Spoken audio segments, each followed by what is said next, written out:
अब नाजरीन गुलिस्तान न्यूज देख रहे हैं आप। मैं हूं आपके साथ अतिया मुजीब। शुरुआत करेंगे इस उर्दू खबरनामे की। सबसे पहले नजर डालेंगे कुछ अहम सुर्खियों। सदर मुर्मू का ऐवान की मुश्तरका इजलास से खिताब। मुल्क की तरक्की के बहुत से पहलू पर डाली रोशनी। दफा 370 की मनसूखी के बाद जम्मू कश्मीर में मुस्बत तब्दीली आई। सदर मुर्मू का बयान। नायब वजीर आला सुरेंद्र कुमार चौधरी ने गवर्नमेंट डिग्री कॉलेज नौशेरा का किया दौरा। तरक्याती कामों का लिया जायजा। जम्मू में करोड़ों की लागत का रोपवे मंसूबा बंद। प्रोजेक्ट की पीरखोद से मोहमाया मंदिर तक शुरू किया गया था। मकामी अवाम और दुकानदार ने तशवीश का किया इजहार। जम्मू कश्मीर में मौसम ने ली करवट। टंगमर, गुलमर्ग समेत वादी के कई बालाई इलाकों में बर्फबारी। इंतजामिया और मशीनरी सूरत हाल से निपटने के लिए तैयार।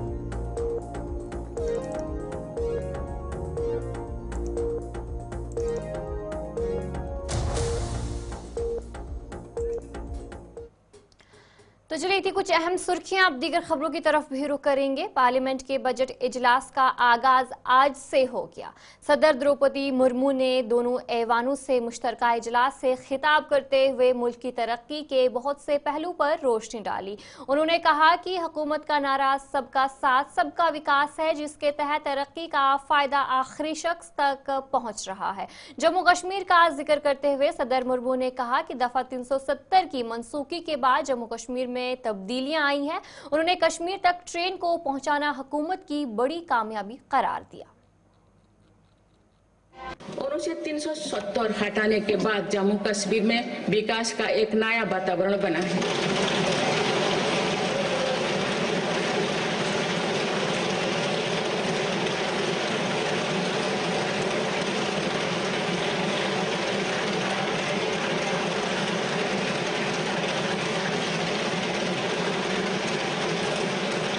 कश्मीर में लोकसभा चुनाव एवं विधानसभा चुनाव अत्यंत शांतिपूर्ण माहौल में संपन्न हुए। जम्मू कश्मीर के लोग इसके लिए बधाई के पात्र। मुझे बताते हुए खुशी हो रही है कि उधमपुर श्रीनगर बारामूला रेल लिंक परियोजना पूरी हो गई है और अब देश कश्मीर से कन्याकुमारी तक रेलवे लाइन से जुड़ जाएगा। इस महत्वाकांक्षी परियोजना के तहत चेनाब ब्रिज का निर्माण हुआ है, जो विश्व का सबसे ऊंचा रेल ब्रिज है। साथ ही आंधी ब्रिज देश का पहला रेल केबल ब्रिज बना है। सिंकुन ला सुरंग पर काम भी सफलतापूर्वक आगे बढ़ रहा है। निकट भविष्य में पूरी होने पर यह विश्व की सबसे ऊंचा सुरंग हो। देश की सीमाओं की रक्षा और आंतरिक सुरक्षा सुनिश्चित करने के लिए सरकार ने ऐतिहासिक कार्य किए हैं। विशेषकर रक्षा क्षेत्र में आत्मनिर्भरता में हमें बहुत उत्साहजनक परिणाम मिले हैं। हम मेक इन इंडिया से मेक फॉर दी वर्ल्ड की ओर बढ़े हैं। इससे देश में रोजगार के नए अवसर भी बन रहे हैं। कुछ दिन पहले एक ऐतिहासिक पल में देश में बने 2 युद्धपोतों और एक पनडुब्बी को भारतीय नौसेना में कमीशन किया गया है। नायब वजीर आला सुरेंद्र कुमार चौधरी ने गवर्नमेंट डिग्री कॉलेज नौशेरा का दौरा किया, जहां उनके हमरा इंतजामिया के आला अफसरान भी मौजूद रहे। दौरे के दौरान उन्होंने स्पोर्ट्स ब्लॉक्स और दीगर तरक्याती कामों का जायजा लिया। सुरेंद्र कुमार चौधरी ने कहा कि जम्मू कश्मीर हुकूमत की जानिब से तलबा को मेयारी तालीम फराहम करने के लिए मसलसल इक़दाम किए जा रहे हैं। उन्होंने ये भी कहा कि खेलों के बुनियादी ढांचे को मजबूत करने के लिए इक़दाम उठाए जाएंगे ताकि खिलाड़ियों और तलबा को बेहतरीन मौके फराहम किए जा सके। जल शक्ति पीएच एंड डिपार्टमेंट कश्मीर के चीफ इंजीनियर ब्रह्म ज्योति शर्मा ने गुलिस्तान न्यूज से खास बातचीत की। इस दौरान उन्होंने बताया कि कश्मीर में पानी के मौसर इस्तेमाल को यकीनी बनाने के लिए स्मार्ट वाटर मीटर्स की तनसीब पर हुकूमत गौर कर रही है। ताहम इस अमल के निफाज से पहले अवामी मशावरात और माहिरीन की राय ली जाएगी। नहीं, आस्ता आस्ता सरकार क्या है, हर जगह पे टेक्नोलॉजी बेस्ड चीज़ें बनती जाती हैं।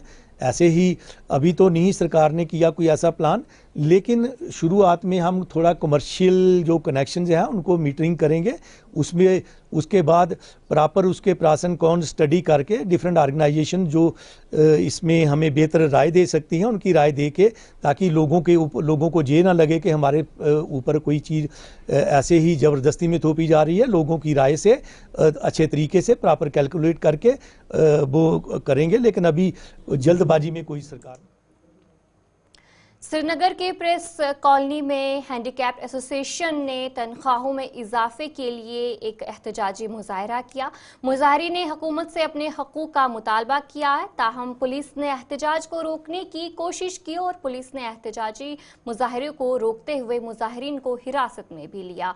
इस मौके पर मुजाहरीन का कहना था कि उनके जायज़ दरख्वास्तों पर हुकूमत तवज्जो नहीं दे रही है। मैम के वादे कहाँ हैं? योगी सरकार के वादे कहाँ हैं? हम क्रिमिकली ये करेंगे, हम सोने का पहाड़ लाएंगे, हम चांदी का पहाड़ लाएंगे। We are disable person. मैंने आपसे पहले कहा है कि उमर साहब से हमारी गुजारिश है, हमारे हक को बाहर किया जाए, हमारे राष्ट्र को बाहर किया। उमर साहब ये वो आदमी नहीं है आज के सब PhD है, PG, MPhil and not qualified है। हम अपना हक लेना जानते हैं। लगातार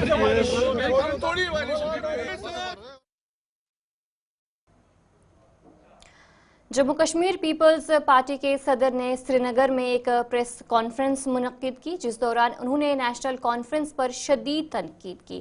उनका कहना था कि नेशनल कॉन्फ्रेंस ने जो वादे किए हैं वो हकीकत में खोखले साबित हुए हैं। उन्होंने राजौरी के इलाके बुढ़ाल का भी जिक्र करते हुए कहा कि हुकूमत ने वहां की आवाम और मुतासरीन के लिए कुछ भी नहीं किया। उनका कहना था कि हुकूमत की जानिब से अवामी मसाइल के हल के लिए कोई संजीदा कदम नहीं उठाया गया।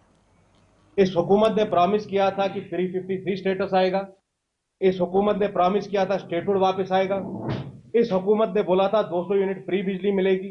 NHPC के पावर बजट वापस आ जाएंगे। इकोनॉमिक वीकर क्लास को हम 5,000 रुपए माहाना देंगे। ये सब तो नहीं हुआ, मगर फिर क्या देखा हमने होते हुए? Marathon with Bollywood stars, legends cricket match, Bollywood के स्टार्स आए, यहां पे क्रिकेट मैच खेला गया।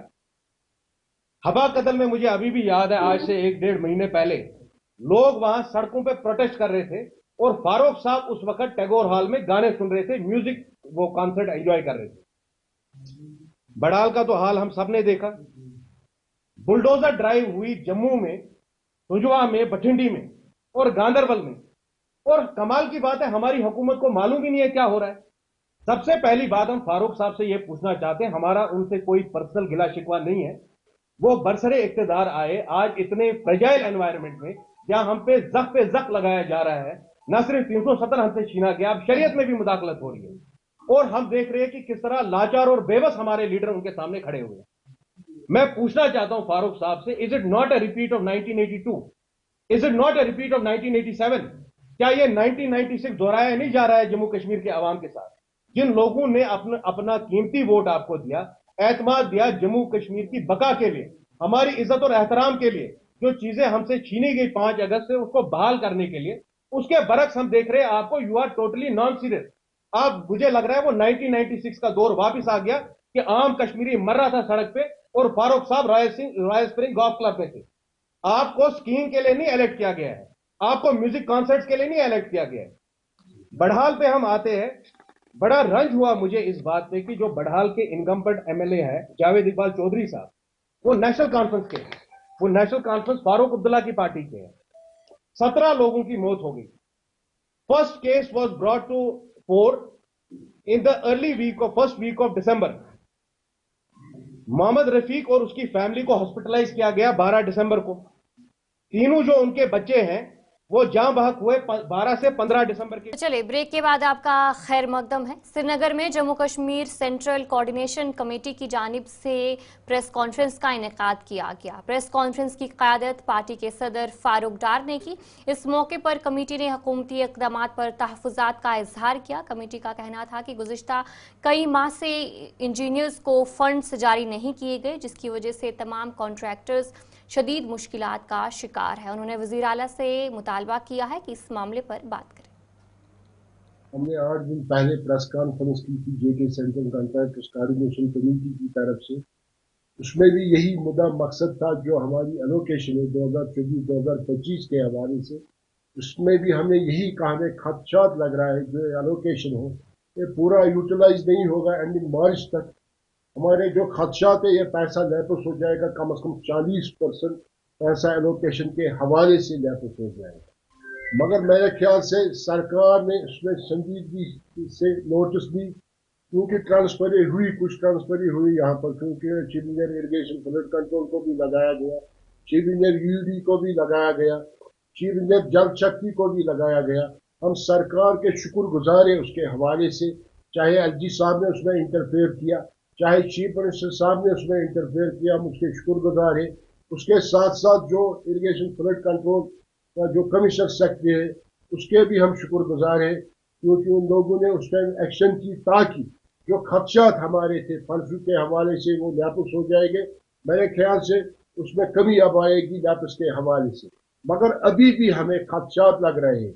अगर जितने भी हमारे सुपरिटेंडेंट इंजीनियर साहिबान हैं उड़ी से लेके श्रीनगर तक, जितने भी हमारे हाइड्रोलिक डिपार्टमेंट साइड है, चाहे जल शक्ति डिपार्टमेंट हो, चाहे इरिगेशन फ्लड कंट्रोल हो, चाहे हाउसिंग के साइड से यूईडी डिपार्टमेंट हो, उनके हवाले से जितने भी सुपरिटेंडेंट इंजीनियर इस वक्त बैठे हुए हैं उनके पास एडिशनल चार्ज है। ऑलरेडी वो अपने डिपार्टमेंटों में फंक्शन कर रहे हैं, मगर फिर भी सुपरिटेंडेंट इंजीनियर बहुत से डिपार्टमेंटों में वो एडिशनल चार्ज पे है। इस वक्त भी कम से कम 10 पटन कस्बे में नाकारा ड्रेनेज सिस्टम की हालत पर गुलिस्तान न्यूज की जानिब से खबर नश्र की गई थी, जिसके बाद म्युनिसिपल कमेटी पटन ने फौरी तौर पर ड्रेनेज सिस्टम की मरम्मत का काम शुरू कर दिया। मकामी अफराद ने गुलिस्तान न्यूज, मकामी एमएलए और म्युनिसिपल कमेटी के जिम्मेदारों का शुक्रिया अदा किया और कहा कि इस इकदाम से लोगों को बड़ी राहत मिलेगी। कि यहाँ पे जो एक गड्ढा बना हुआ था, ये पिछले कई महीनों से यहाँ पे एक गड्ढा था। गुलिस्तान न्यूज़ ने इस चीज़ को यहाँ पे हाईलाइट किया है और गुलिस्तान न्यूज़ के हाईलाइट करने के बाद ये आला हुकाम तक ये बात पहुँची है। हम थैंकफुल करना चाहते हैं गुलिस्तान न्यूज़ को कि जिनकी वजह से कि ये इतना हाईलाइट हुआ है कि हमारे एमएलए साहब ने उसी वक्त इसको नोटिस लिया है और फिर एग्जीक्यूटिव ऑफिसर साहब जो हमारे यहाँ पटन के हैं तो उन्होंने इस बात को संजीदगी से लिया है और इस पे काम शुरू हो चुका है। तो हम थैंकफुल कहना चाहते हैं गुलिस्तान न्यूज़ के और स्पेशली हमारे एमएलए साहब जायद रियाज बेदार साहब के और यहाँ के एग्जीक्यूटिव ऑफिसर जो म्यूनिसिपलिटी के हैं उसके हम बहुत शुक्रगुजार है कि यहाँ पे उन्होंने इसको काम स्टार्ट किया है और अब ये इंशाल्लाह रहमान आने फिरने चलत फिरत के लिए काफ़ी ठीक हो जाएगा इंशाल्लाह। अस्सलाम वालेकुम रहमतुल्लाहि व बरकातहू। चुनाचे बाशिंदगान पटन मेन टाउनस मज बड़ काफ़ी खस्ता हाली सड़कें हज इस जन ये ड्रेन यह करीबन 5 या 6 रेतों पे बड़ ज़बरदस्त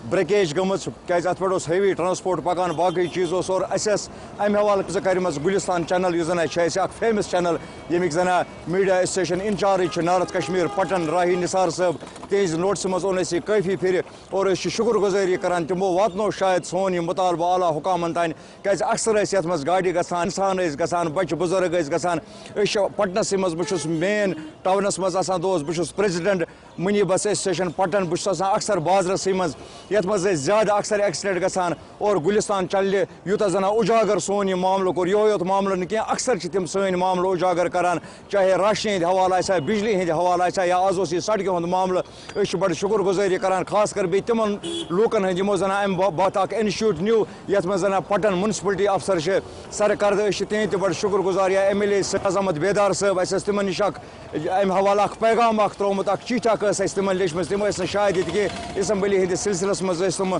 शायद गालिबन जुम गमत मगर तते पे सोज तमो पन टीम। तो चलिए उर्दू खबरनामा जारी रहेगा, फिलहाल रुकेंगे एक छोटे से ब्रेक के लिए। चलिए ब्रेक के बाद आपका खैर मकदम है। रुकन असेंबली राजौरी इफ्तिकार अहमद ने महकमा बिजली के अफसरान के साथ एक मीटिंग की और मीटिंग में बिजली की कटौती और बिजली के जायद बिलों के हवाले से तशवीश का इजहार किया। उन्होंने महकमे के अफसरान को हिदायत दी कि वो इस मामले की फौरी जांच करें। पीडीडी डिपार्टमेंट के तीनों विंग जो हैं, चाहे वो मेंटेनेंस का हो, ट्रांसमिशन का हो या प्रोजेक्ट का हो, उन सब के ऑफिशियल्स यहाँ मौजूद थे, जिसमें एक्सियन साहब थे, एक्सियन मेंटेनेंस, एक्सियन ट्रांसमिशन और जो ऑफिशियल्स प्रोजेक्ट डिपार्टमेंट के वो भी थे।